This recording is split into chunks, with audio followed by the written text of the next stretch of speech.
All right, my friends, welcome back. This is going to be part 42 of my presentation on the flood and Noah's Ark. And in this one here, we are going to get into another dating method called radioisotope dating. And it's going to be split up into two different types of dating aspects. I'm not going necessarily in depth on this one here as I did on carbon 14. Carbon 14, I dealt with just that alone, and it took several videos to go through. This one here is going to be several videos, but we're going to go into different types of radioisotope dating. And I think by the end of at least the radioisotope dating, I think it's very convincing, guys, on how the world was created.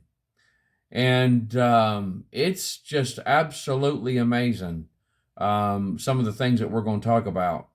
But if you'll notice on the screen here, it says, this is a quote from Biology Visualizing Life. It's from Holt, Reinhardt, and Winston. It's a school textbook from 1998, page 177.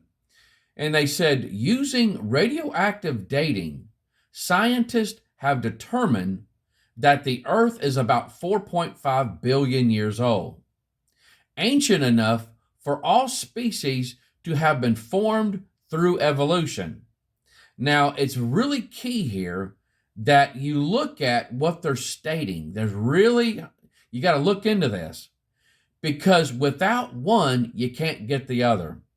Without these long ages of time, billions and billions and millions of years, evolution won't work by their theory, because they claim if you give something enough time, given enough time, it's always just given enough time, something will happen. It's just that magical phrase, given enough time. And so they have to have this long ages for evolution to work, which they have no proof. There's no evidence that it actually happened. They cannot show one single fossil that shows an organism transitioning to another organism. And for millions of years, surely something is going to fossilize by evolutionary thinking. By the flood account, though, we know that it happened in one instant. One instant. When the flood happened, the world was destroyed. A lot of creatures, animals, plants were buried.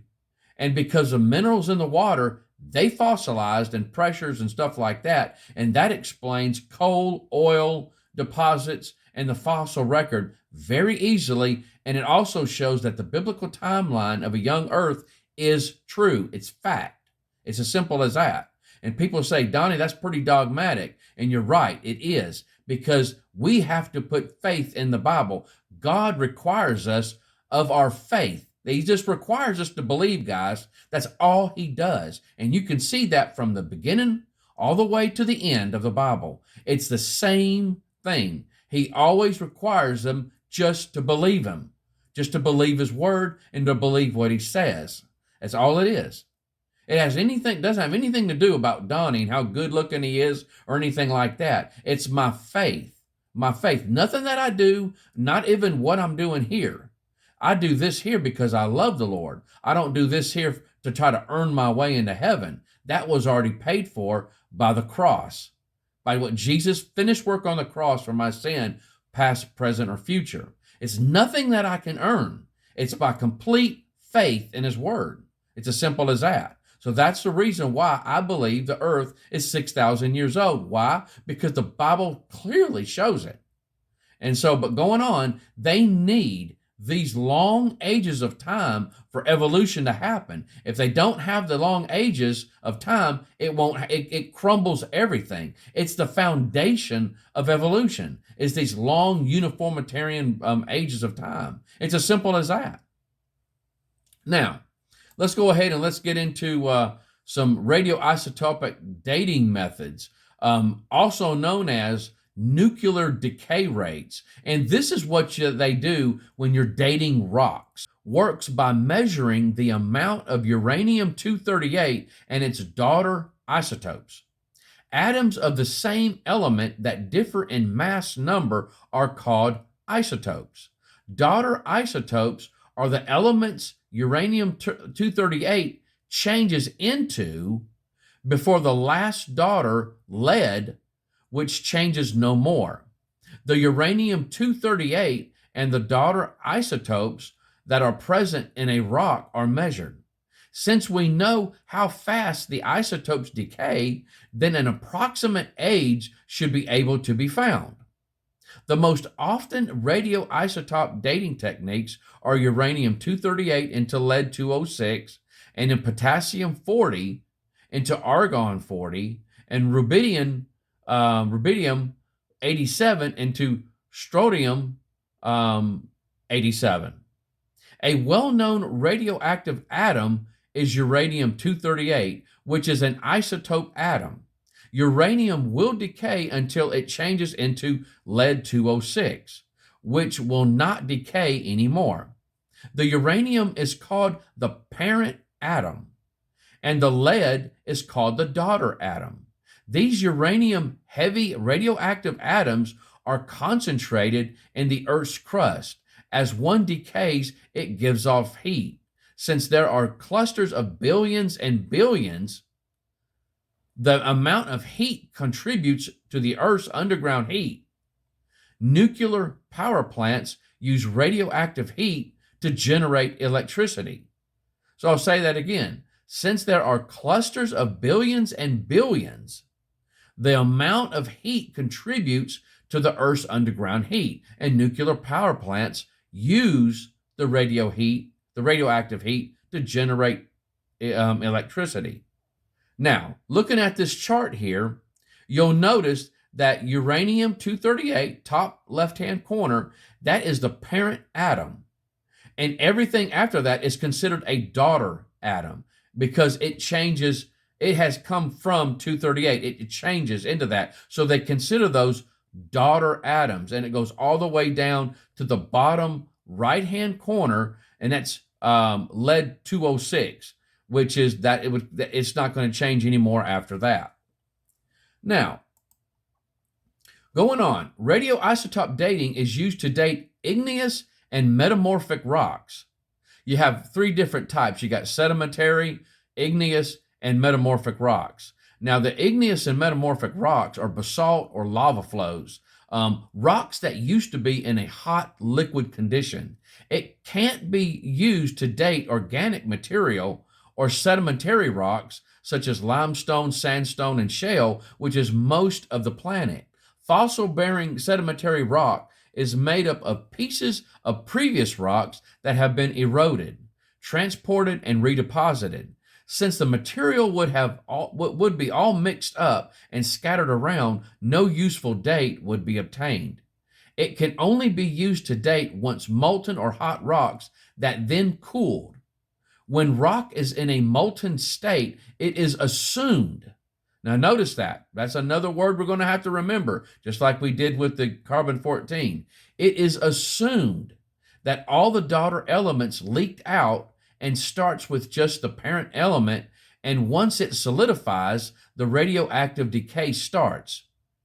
Radioisotope dating, in theory, claims to calculate how long ago a hot liquid lava cooled into a solid rock. Before the rock was a liquid,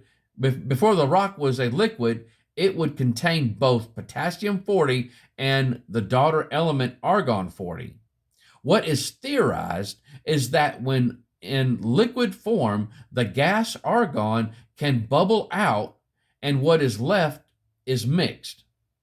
When the rock is hardened, the gas argon can't escape and thus starts to build up as potassium 40 decays. By studying the rock, it can, in theory, be determined how much argon was there at the start and how much got there through decay.